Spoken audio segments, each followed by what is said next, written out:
Assalamualaikum warahmatullahi wabarakatuh. Nama saya Nur Insyirah binti Nazari, nama matrik 073963.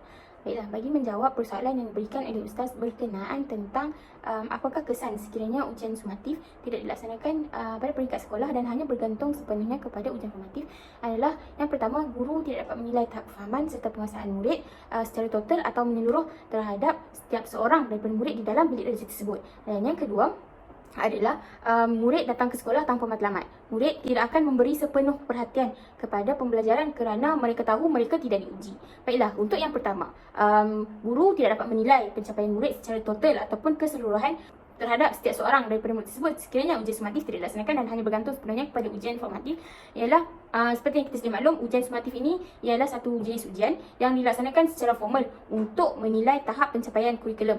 Jadi ujian sumatif ini dilaksanakan dalam jangka masa yang tertentu dan terdapat data ataupun pensijilan sebagai rekod keberkesanan pembelajaran.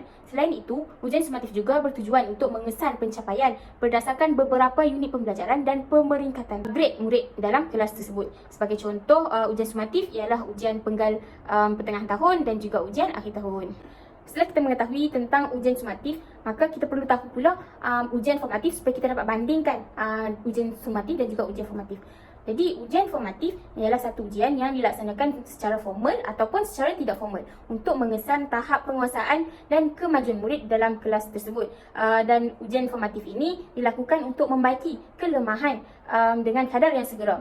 Untuk ujian formatif ini, guru menilai tahap pemahaman murid berdasarkan pemerhatian ataupun sesi soal jawab dalam bilik darjah. Jadi di sini saya berpendapat bahawasanya guru tidak dapat menilai tahap kefahaman murid secara total ataupun secara keseluruhan bagi setiap seorang pelajar di dalam bilik darjah tersebut. Ini kerana sekiranya guru mengambil pendekatan melakukan sesi soal jawab secara spontan di dalam kelas untuk menilai tahap kefahaman murid, di sini tidak dapat dinilai dan tidak dapat memberi garis panduan kepada guru di mana tahap kefahaman pelajar terhadap subjek yang dipelajari. Sebagai contoh, hari ini cikgu masuk, cikgu nak buat kuis spontan. Cikgu tanya, kamu jawab. Hari ini cikgu bagi 10 soalan. Jadi siapa cepat dia jawab macam tu. Jadi hanya 10 soalan yang diberikan dan pelajar ada 30 orang dalam satu kelas. Jadi hanya 10 orang pelajar saja yang cikgu dapat tahu pelajar ni faham bila dia menjawab. Lagi 20 pelajar guru tidak dapat menilai tahap kefahaman. Jadi di sini dapat dilihat ujian formatif semata-mata tidak mampu untuk menilai tahap kefahaman murid di dalam bilik darjah.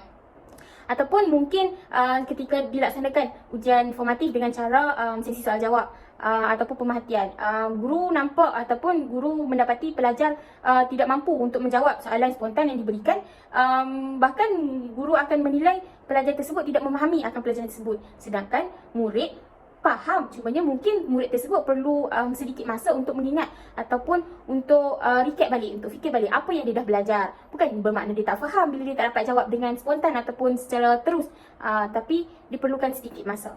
Jadi di situ kita dapat nilai tahap kefahaman murid melalui ujian formatif yang dilaksanakan secara sesi soal jawab atau pemerhatian guru.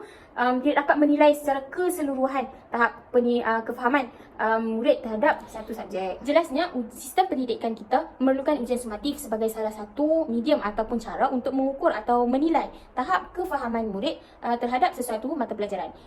Ini kerana melalui ujian sumatif, setiap murid akan diberikan bilangan soalan yang sama, akan diberikan masa menjawab yang sama dan juga akan diberikan tahap kesukaran soalan yang sama. Dan soalan-soalan yang akan diberikan melalui ujian sumatif ini, sebagai contoh ujian peperiksaan akhir tahun, setiap soalan yang diberikan telah melepasi kriteria-kriteria yang tertentu berdasarkan JPU yang telah kita belajar sebelum ini. Dengan cara itu, guru dapat menilai tahap kefahaman murid terhadap sebuah mata pelajaran berdasarkan skor ataupun markah yang diperoleh murid setelah guru menyemak kertas soalan yang diberikan. Dan yang kedua ialah kesan sekiranya ujian sumatif ini tidak dilaksanakan di sekolah dan hanya bergantung sepenuhnya kepada ujian formatif, ialah murid datang sekolah tidak bermatlamat. Seperti yang kita tahu, setiap daripada kita diuji untuk kita tahu tahap penguasaan kita terhadap sesuatu perkara. Sebagai contoh, di dalam Islam pun Allah berfirman, seseorang itu tidak akan dikatakan beriman, tidak akan dinilai tahap keimanannya sekiranya mereka tidak diuji. Maka di sini kita dapat lihat betapa pentingnya ujian sumatif dalam menilai tahap kefahaman dan juga tahap penguasaan murid terhadap satu subjek. Sekiranya ujian sumatif tidak dilaksanakan, sebagai contoh, hari ni pergi sekolah, cikgu cakap kita cuma buat penilaian berterusan. Penilaian kita berdasarkan pemerhatian guru ataupun penilaian guru semata-mata dan bukan berdasarkan peperiksaan akhir tahun ataupun peperiksaan pertengahan tahun. Jadi, murid datang ke sekolah tanpa matlamat. Sebagai contoh, saya sendiri, bila saya masuk tingkatan 3, saya tahu saya kena duduk ujian peperiksaan PMR. Jadi saya akan bersungguh-sungguh dari awal tahun saya akan bersungguh-sungguh sehingga tarikh peperiksaan. Saya akan fokus dalam kelas untuk pastikan saya ni faham apa yang cikgu ajar, sebab saya tahu saya akan dinilai, saya akan diuji dalam peperiksaan PMR. Jadi di situ kita dapat lihat matlamat ataupun ujian ni menjadi satu petanda ataupun satu kayu ukur untuk pelajar tu bersungguh-sungguh ataupun tidak dalam kelas.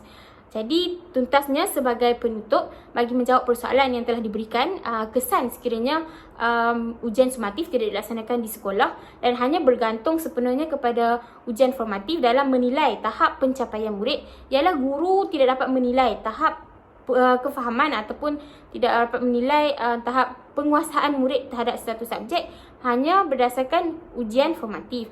Dan yang kedua, pelajar datang sekolah hanya untuk belajar. Faham tak faham belakang kira. So pentingnya ujian sumatif dalam sistem pendidikan di sekolah untuk menilai tahap pencapaian ataupun tahap kefahaman murid terhadap satu subjek di sekolah. Sekian, wabillahi taufiq wa hidayah. Assalamualaikum warahmatullahi wabarakatuh.